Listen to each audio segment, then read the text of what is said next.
Good evening, everybody. Hope you're having a great weekend. Let's dive into our weekly prep. We got a good amount to get through here. We have futures about to open up as well, so we'll see how that is looking. As I say that, let's see actually where we're at. Obviously, very big move in the market last week. So futures are opening up live here at plus 1%. So a very nice move in reaction. Let's just dive straight into what the heck is going on here. So overall, big picture on the market, guys. We talked about the market needing either a catalyst or a potential blow off top, and just the way that we had been trading. Certain areas of the market were getting extremely, bought up. There's a lot of hype trades going on, a lot of leverage stuff going on in the crypto space. And I think this is just a simple, reaction when you're in a market where everyone's chips are kind of in one spot and starting to, be over levered in some ways in one direction, where we haven't really seen too much of a reset, and there's almost a sense of too much comfortability on dips. And oftentimes you'll see this happen or play out either in that kind of blow off top or a catalyst. So, it's one of those things where it's with the overall market. I put out a brief note on X earlier where, the more people that are involved in the market, the more heightened emotions will be, and the bigger the moves you'll see. We've seen that since COVID, the tariff lows, or the tariff news originally back in April, and over the last several years, you're seeing just kind of the typical emotional, nature of price action play out in a more dramatic way. So it rhymes with history, but often lately it's been a little bit more, I would say, dramatic in both directions, meaning, these dips, the buy the dip mentality, for example, we get these dips that last, less than a day and just get bought up right back up to the highs. And that just creates a lot of confidence. And then once you do finally start to sell, it just creates a bit of panic, and then that panic unwinds even faster. So I think a good way to kind of step back and think of this market big picture is that, not to get too into the noise. The markets are going to do what they're going to do, and everything is just more heightened is how I like to think of it. So, we can take a look. So we had the news. I have a couple things up here just to kind of go over the market. Let's see, make sure I got that up twice. All right, so there was one other thing I actually did want to have up. Let me grab it real quick here. All right, so we have the China news last week with the tariffs on rare earth minerals and controls on exports. So the market obviously reacted very quickly to this, and then Trump, responded that we would do 100% tariffs on top of what's there by November 1st. The market sold off. Okay, then quickly, this was today. And then I believe over the weekend, doesn't really necessarily matter. It's just over the weekend, we had the China Foreign Ministry issued a statement on rare earth controls and U.S. trade war. And basically the point here is that it was, the highlights I would say is that there's not a ban. It's mainly restricting military use. The same supply chains that people would typically go through will still be there. And they didn't necessarily walk back, but they just kind of reiterated what it meant, I think. And all in all, Trump responded. I think the administration reacted, at least from the way I'm just analyzing everything, it's kind of like a knee-jerk reaction to, okay, you want to play that way, then we're going to do this immediately without even talking, really. And so once this was put out, then you have Trump today coming out and saying, don't worry about China, it'll be fine. Everything's good. This is what we've been seeing all year, where there's like a shift in the narrative, and then it's either walk back or, hey, everything's going to be okay, we'll figure it out. And you're seeing futures respond, in the way that they are, which is a pretty large, over 1% gap up, that, okay, things are going to be okay. So why is this important? The main reason this is important is just to get an idea of where the narrative is at. So what we want to pay attention to is how price reacts. Imagine we don't really gap up that much on these headlines. That could be an indication of a lack of confidence, and we see a lot more continuation lower, and vice versa. So if obviously we get a reaction upside that tells us that this tone or this shift in the narrative of, hey, things will be okay, is a positive, and you'll likely see buyers step in. So that's what we need to pay attention to as we move forward, because there's likely going to be more talks, there's going to be more headlines, and you're going to see the market react accordingly. And we want to pay attention to where the narrative is, because if we lose the positive, spin, then this can really, do something like it did in April, right, where we did get much more volatility and move a bigger move to the downside. And then if not, we could see a snapback to the highs. So we'll pay very close attention to this narrative as the week progresses. We also have the active government shutdown going on. So data is continuing to be delayed. That throws a wrench in things. So you have a lot of uncertainty introduced at a time when the market was really grinding higher, and now it's in reset mode. So how do you trade this? How do you navigate this and not get obliterated, basically?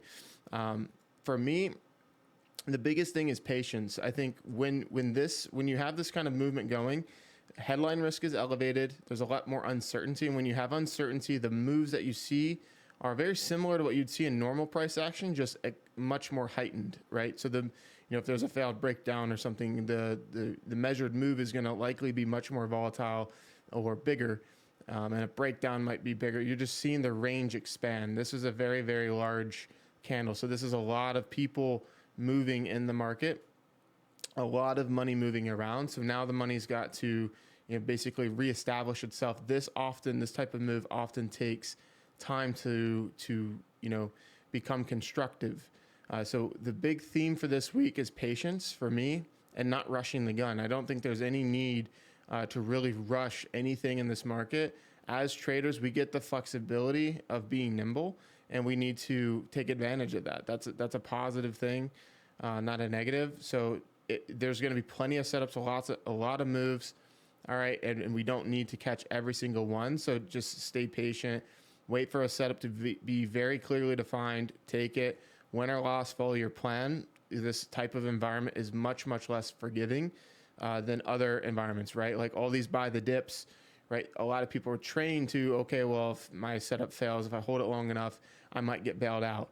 The likelihood of that in this market, much less. It's less forgiving when the range is expanded this dramatically, because the premiums of options obviously are going to be much more inflated, and you need much more of a move to be right, or essentially get bailed out, especially with theta not, or being a big factor in that. Okay, so just some kind of bigger picture, state of the union-ish type things and housekeeping things here as we go into a more volatile week. I've had a lot of experience trading volatility, and these are very, very important things that have helped me navigate it. So I wanted to kind of, run that home and kind of emphasize that point. All right. So from a technical perspective, with all that being said, this likely needs some time to kind of be constructive, like I mentioned. So you'll see, even if you reference the tariff, the April tariff shenanigans, if you want to call it that, this didn't just go up in a straight line, right? Like when you look at the weekly and you zoom out a little bit, right? Like this might look like a bit of a straight line, but it's not. When you go into the daily, it paints a better picture. We had that 9% day, and then it took a couple weeks to really see this range work itself out. You even had several days of like no action, and then these were really volatile days. If you remember, the price was just moving hundreds of points, and liquidity felt dry. It felt very scary for a lot of people, and then it ended up compressing and then resolving into a trend, right? Like this action here took a while to really set up. So when you get a big move, don't be in a rush to just, okay, the bottom is in. Doesn't matter if the bottom is in or not.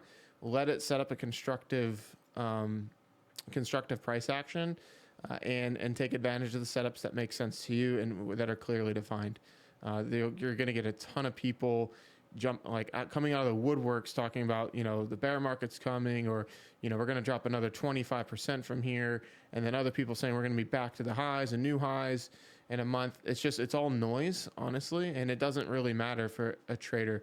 What matters is understanding the current narrative that's going on, how price action reacts to it. So then when you see headlines, you can actually have the right bias in the direction in the market, and then, trade accordingly. You don't need to be, right if of any of that other stuff is just completely nonsense in my opinion. So, and we're not, macro economists here or, necessarily long-term traders. And for the long term, I like to keep that super, super simple. When you get a big down day, add. It's that simple. And then close your eyes for 10 to 20 years, right? So any dip like this is an opportunity. You very rarely will catch the bottom. So, usually just have, like, if you have a certain amount of money that you want to add on dips in the market, just big picture, long term, I like to just break that up in either thirds or quarters or even halves. And you say, okay, I'm going to add a little bit. The market goes down big. And then if it keeps going lower, add a little bit more. And the names that you like, strong companies, things like that. There's no, you don't even need to get into all the noise of is the top end, is the top not, blah, blah, blah, whatever, because your time horizon has nothing to do with, a couple weeks or even a couple months. You're just buying, you're adding dollar cost averaging into opportunity when there's a reset. So I know this is going long here and we haven't even dove into the prep, so I'll stop there.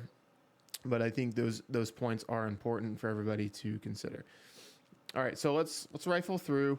As far as economic data, we're in a government shutdown, so you're not going to have a lot of this data coming out. So we'll just continue to monitor that. We will have Powell speaking on Tuesday. That will continue to happen. So we'll see what he says if that moves market. And then we have earnings kicking off. So this is my favorite part of the year.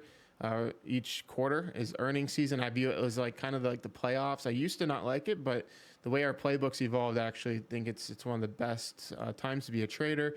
Now you get a lot of moves in these names that can set up some really good day trading opportunities. So watching in particular ASML, so semiconductors in particular, we're going to be very, very big focus for a lot of people. So you have TSM, you have ASML reporting this week.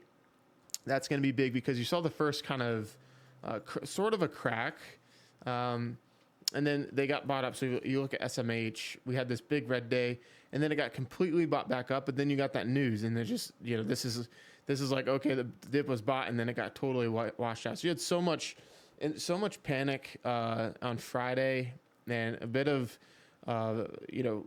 anyone that was adding here feeling like maybe they added too high, just getting stop run across the board in a lot of these names. Big picture, these are still looking fantastic, right? Like these types of moves, yeah, it might take a little bit of time to unwind back up to the upside, but these have been very, very hot. They've needed a reset. It's getting it now. We don't need to know exactly where it will bottom, but with earnings coming out for ASML and TSM in particular, this could create some really nice opportunities for us. So we'll watch those for day one and day two setups. And then banks. So banks have been under a little bit of pressure. Just pull up the XLF here. A bit of a rounded top going on. JP Morgan, Goldman Sachs have been on incredible runs. And then they've been pulling back a little bit of relative weakness. And then you get Friday's events really kind of pushing these back lower. But you zoom out and look how much these are up from the April lows, right? That's super important to consider this. Again, don't be in a rush to buy, but a lot of these companies are up significantly from the tariff lows. The market was up like over 34%, I think, before the Friday sell-off happened. So big picture is patience, I think, and for a day trader this is very good. One last note, and then we'll dive right into the prep, and I'll go through it with time in mind, is the VIX. So we want to pay close attention to the volatility. If we start to get a little crazy, we can switch to shares, or if you're not able to switch to shares, you can trade debit spreads or credit spreads to try and take advantage of some trades. This can make it more difficult to get paid with options. So we do have to adjust. The way that the price action has been is not going to be the same if the VIX stays up over 20. I like to view over 25 to 25 to 30 as like, you have to be really selective with options. If you're trading directionals, it can be better to sell premium and take advantage of moves that way, or start thinking about switching to shares instead. Above 28.30, that's where, you know, I like to almost exclusively, I still will trade options in a more selective way, but it's just easier to switch to shares because the market's moving so much that you don't even really need the leverage of options. If anything, it actually turns into a negative because there's so much of the move is being priced in. You can actually make more using shares, and it's just significantly easier. So this is something we need to watch very closely. All right, that's what we got going on. Big picture and some, you know, housekeeping things. Let's get into our weekly prep. On the overall market, you know, we're gapping up here to 66.56-ish, I believe. Let's double check. Does it work? SPX 500 on this? It does. Okay, so 66.20 is where we're currently at. We got as high as, it looks like, about 66.30 or so. So in terms of SPX, that's going to put us just below this 66.56 key level. If you look on a little bit below that, we do have a key spot around the 66.40. So this area is going to act as our kind of spot to see if buyers are able to really muscle through the midpoint of this candle. This is about the 50% retrace of Friday's candle that we're gapping right into. So we'll see how the overnight session develops and where we're at in the morning. Like I said, I'm just looking to stay nimble. I know I put the watch list out every week, and I like to give everybody some ideas to be thinking about. But I will, you know, it's a very good chance that this could just be anywhere tomorrow morning. So I'm not going to, you know, get too specific with contracts and stuff like that on S&P. But we have basically 100-point range in here that could be really, that could take a lot of time to develop. If we can manage to get above 50% of this candle and defend up here and start to push, that could be a nice magnet to 6,700 plus initially before we see some selling and a bit of digestion. So that's S&P. Let's just roll right through the watch list, and that should be able to end us in our normal amount of time that we typically take. So let's go through the names. Amazon trade idea. So Amazon's been a laggard. Names that are a little bit weaker are good to focus on in weaker markets or when the market corrects. They usually have a easier time continuing lower than maintaining some relative strength and holding up. Now, if you get a coordinated sell and everything starts to go like it started to on Friday, then that's when some of your leaders that have more room to fall can be better to focus on. So we're still in a little bit of an in between because we're gapping up 1%. So we're going to need to take a little bit of time to see how the market reacts the first couple of days of this week. But if we see weakness, Amazon's very straightforward. Under 216, we can target this low around 212 to 210 for puts.